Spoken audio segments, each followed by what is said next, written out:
And that was the end of the round. Yeah, I don't think the timer there was actually loud enough for us to hear, but it did go off there. All action first round. But from Corrigan's point of view, a very brave and wise kind of strategy right at the end to throw that armbar in as he knew the time was running down. 11 just having words with his man there, letting him know he's pleased with the performance that he's put on and what he needs to do going forward. So Jones has done well to survive, but the bottom line is you don't win fights by surviving. That's what his corner will be saying, that he'll want him to come out there and be a lot more aggressive, impose his will and try and get his game going, because he's been really stifled from the start to finish by a really dangerous grappler in Corrigan. It was actually announced before these two got in the cage that the winner of this would have a shot at the vacant amateur title later on in the year. So obviously both fighters realise that there's an awful lot to be had from this performance. Jones moving in, huge knee from Corrigan.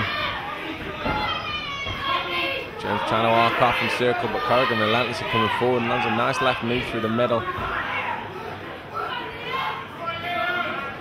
Fishing through underneath, trying to get that little hook in if he can. Jones good work in defending, but he couldn't defend the double. He's got a hold of the opponent's head, but as we've seen so often, very hard to finish from this position. And what I like from Corrigan is he's countered that attack with a guillotine with an attack of his own, trying to move his left leg through to the mount position if he can get it. Beautiful counter grappling. You can see that Jones is really putting the squeeze on with that hold, but it's not that wise really. It's a very hard one to finish. As Jones moves to the butterfly guard, 2 butterfly hooks in. A lot of explosive sweep from this position. Corrigan will know that.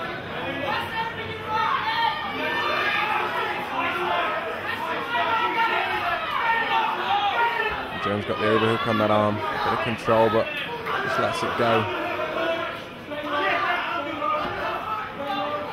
Corrigan moves forward. Really trying to step over if he can. Straight in the mount position. That was beautiful grappling and lightning fast as well. And here come the punches from the mount position. What I like about Liam is he's always actually trying to work, look for a submission. You're very right there. I mean, we see that so often we see a lot of grapplers, but what we're seeing here is an aggressive submission artist who's looking at every opportunity to finish that fight. It's actually Paul James's wedding anniversary today, and I don't know about you, Ben, but I can think of a better place I want to be rather than Mount being grounded on your wedding anniversary. And Mount shipping a lot of shots. It'd be tough explaining those bruises to the in-laws. He's really got to try and get himself out of this tough position. From Corrigan's credit, though, he's got a very high mount and he's controlling his man really well. Every time that Jones tries to push himself out of there, Corrigan's got an answer for it. And this is a really dominant round. I mean, it stays at this to the end of the round. It's a borderline 10-8 from me. Landing a lot of key strikes. I do like to see fighters though try and actually finish the fight. I know you just said it's borderline 10-8 for yourself there, but I wouldn't actually be looking to win a fight and leave everything to the judges. That's very true. And then we're going for the armbar once again. Same position as he finishes the round. He's got that armbar locked in. It doesn't look like he's going to be able to finish it from here. There's a bit of deja vu, I think, here with Paul Jones. Back in November, where we saw Paul on Fight UK 2, when he fought actually Liam's teammate Ranjit, he actually got submitted to an armbar, right at the end at 4 minutes 59 seconds of the first round. And we've seen in the past 2 rounds here, in the last rounds, Liam's actually tried the armbar at the last thing. So is it a game plan that they've actually been, told to do, or I don't know? It's a tough call, really, because I mean, I can understand why he'd commit to a submission like that, because right at the end of the round, it's going to leave a good impression in the eyes of the judges that you finish the round really trying to land a submission. And also, there's less risk, because even if he reverses it, it's the end of the round and nothing bad's really going to happen of it. But for me, the way I've seen it from Corrigan's point of view, both of those arm bars, even though they've been right at the end, have looked very close to actually being on. It does make me wonder if he'd commit to one early, would he be able to actually finish it? Well, it's ironic you actually say that, because when back in November on Fight UK2 when Paul fought Liam's teammate Ranjit. Ranjit did have Paul in a real deep armbar early on. We thought it was over. And honestly, we were there and thinking, how's he escaped that? So maybe you're right. You should actually look to put one on early and try and injure that arm. If anything, if you can't get the submission, put some stress on it. Corrigan straight in for the double. Jones has got his head in the guillotine position, but doesn't like he's going to do a lot with it. It's more of a body lock. And there's that big takedown straight in his side control.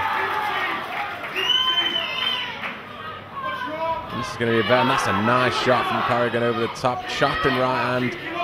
First thing he did, gives his man something to think about and looking to rotate round if he can. Be interesting to see how both of these fighters keep going on cardio-wise. They've never been this far around in any MMA competition they've done. What you'll probably find from both guys is, especially from Corrigan, if he's coming out of the Leicester Shootfighters, is he'll be training with pro fighters who are getting ready for fights. And what you'll find with the pro guys is when he'll do the rounds with them, he'll probably do 3 5s, maybe even 4 or 5 5s. So to come in and do 3 3-minute rounds, this is why these guys can push this tremendous pace. But that being said, Jones looking to maybe lock in the rubber guard if we can lock it. We talk about flexibility required from this position. A lot of people think about leg flexibility as just the ability to do the split, so to speak, but to pull the rubber guard off, you need really flexible hamstrings and a really flexible groin as well. Hip and groin flexibility the key. Paul's actually doing well here. He's actually looking to attack on his back, and from earlier rounds, you see Liam's a bit more faster and slicker in his transitions. He seems to be slowing up now in his movements. I mean, as the fight goes on, it gets a lot harder to lock people into submissions. I mean, fighters may be more tired, but conversely, fighters are going to be a lot sweatier, and as fighters get more tired, the technique just tends to go. So it's a lot harder, but we move to the north-south position here. With Corrigan on top, just landing some shots. You see, Liam's keeping active, throwing the punches in, but I don't think they're really effective and not causing really much damage. But they're obviously scoring. And I think what also they're doing is they're showing the referee that he's working, so to avoid the potential stand-up. It's a dominant position. I'd be surprised to see a stand-up from here. But the fact that he's throwing more punches makes it less likely that the referee will stand it up, whereas on more of an even keel, so to speak.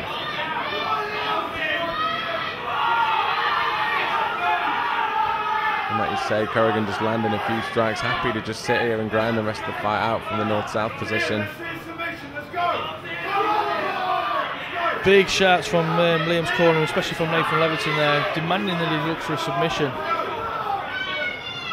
You can see why he'd want the fight to be finished. From Corrigan's position, I mean, he's doing everything that he needs to do to win this fight. And there's a lot riding on the fight. It says a title shot for the winner of this fight and for the amateur lightweight belt. I mean, we often see that with fighters when there is something on line in title shots or when bouts for #1 contendership. Fighters start fighting not to win, but rather not to lose, so to speak. Maybe a knee bar attempt there from Corrigan. But a bit of submission. He's got that locked in right at the death.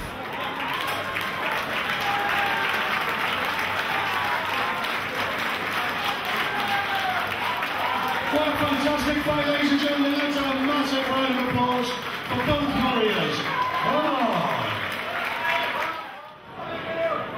Okay, ladies and gentlemen, after 3 hard-fought rounds of action, we go to our judges' scorecards. And all 3 judges have rendered a unanimous decision in favour of your winner. From the red corner,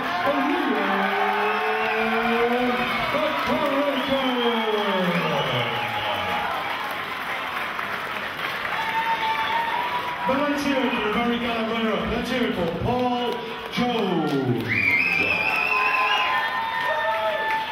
Okay, just to let you know, all you fans of Liam out there, due to this victory, Liam has now earned himself a title shot. Will be fighting for the title later on this year, so see the website. Thank you.